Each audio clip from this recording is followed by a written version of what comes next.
আমি বলছি রাম মুসলমান, আমি মদন মিত্র বলছি, কি করবেন? আপনি প্রমাণ করুন রাম হিন্দু ছিলেন, রামের টাইটেল কি ছিল? কেন রাম লক্ষণ ওটা হলো নাকি? ঠিক করে বলুন। ও দশরথ কৃষ্ণ, এসব বললে হবে না তো। রাম হিন্দু ছিল, আমি বলছি, আমি মদন মিত্র, গোটা ভারতবর্ষের বাজারে ছড়িয়ে দিন। কি করবে বিজেপি? মারবে। গীতা বলছে যা হবার তাই হবে। Everybody is ডেস্টিন। তোমার সঙ্গে যখন যা ঘটার, তুমি অর্জুন এখন না তুললে তুমি কর্ণকে মারতে পারবে। তো আমি বলছি রাম মুসলমান ছিলেন, হিন্দু ছিলেন না।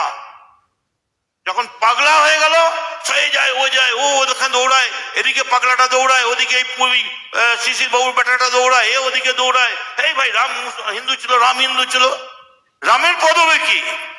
অনেকক্ষণ বাদে একটা বড় কাঠিয়া বাবার মতো একটা বড় পাগড়ি করা, মাফ করবেন, কাঠিয়া বাবাকে আমি অপমান করিনি, মুখ দিয়ে বেরিয়ে গেছে, জটাধারী একজন ব্রাহ্মণ, সে এসে গম্ভীর ভাবে, তার একদিকটা মোদি একদিকটা অমিত শাহ, বলল রাম হিন্দু ছিলেন, রামের টাইটেল ছিল রাম জেঠমালানি। যা চলে